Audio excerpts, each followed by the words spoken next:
dead when we are alive. Elijah McClain should have had love when he was alive from his community. Michael Marshall should have had love while he was alive from his community. Sandra Bland should have had that love while she was alive with her community. Breonna Taylor should have had that same love that each and every one of you have for them now, because they are now a hashtag. They should have had that love when they were alive. So on behalf of African Americans, I need you to love us while we are living and breathing, and not just when we become a trend on Twitter, or when we are a nice hashtag where you can throw up a sign and say Black Lives Matter, or where you come out to a rally and you say, let me take a selfie because this is cool, because we are more than a hashtag. So we have to make sure that people understand that Black Americans and Black people are not asking for special treatment. We're simply asking to be treated just like a human.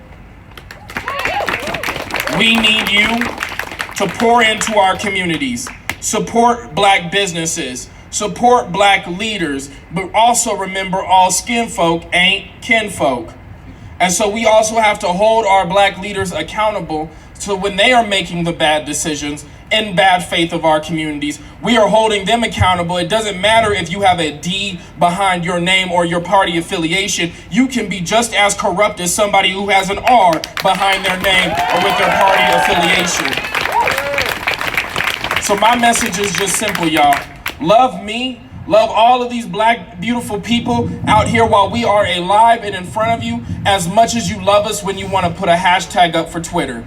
Because right now, people are trending TikTok when it should be Breonna Taylor, because ain't nothing been done for Breonna Taylor. People are talking about TikTok when Elijah McClain still ain't had justice. Just because you've seen an article that says one officer was fired, it took him to reincarnate the death of Elijah via a picture for him to actually be held accountable.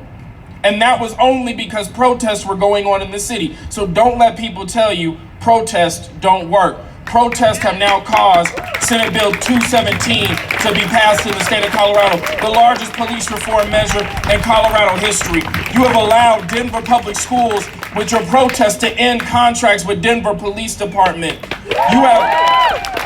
And you will be the driving force for this building and for the members that sit in that city hall to rescind Resolution 4020, because nobody is above the law.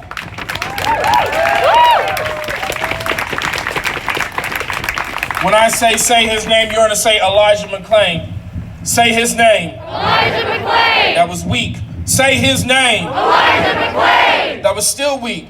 Come on, y'all. I need y'all to get as hype as you get when your favorite sports team wins a game. I need you to get that hype right now for Elijah McClain. Say his name. Elijah McClain. Say his name. Elijah McClain. No justice. No peace. No racist. Police. No justice. No peace. No racist. Police. Say her name. Breonna Taylor. Say her name. Breonna Taylor. What do we want? Justice. When do we want it? Now. What do we want? Justice. When do we want it? Now. If we don't get it, Shut it down. if we don't get it, Shut it down. if we don't get it, Shut it down. if we don't get it, Shut it down. if we don't get it, Shut it down. if we don't get it. Shut it down. And I'll end with this.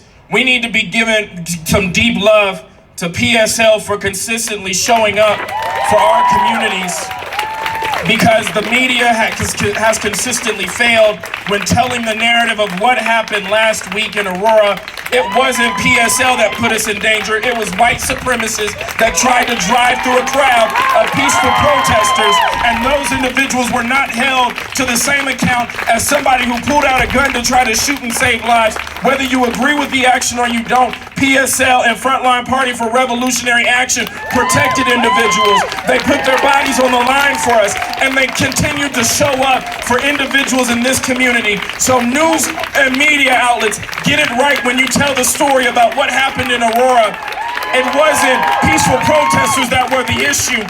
It was white supremacists that were trying to hurt us, trying to kill us, and they should be held accountable and be put in jail for attempted murder ASAP. So there's your media clip, y'all. Get it right. I hope to see a new story that comes out about the correction of what happened last week in Aurora, so that you understand we're no longer playing games with false narratives and false news. Tell the story right, or we will have to tell the story for you. Thank you.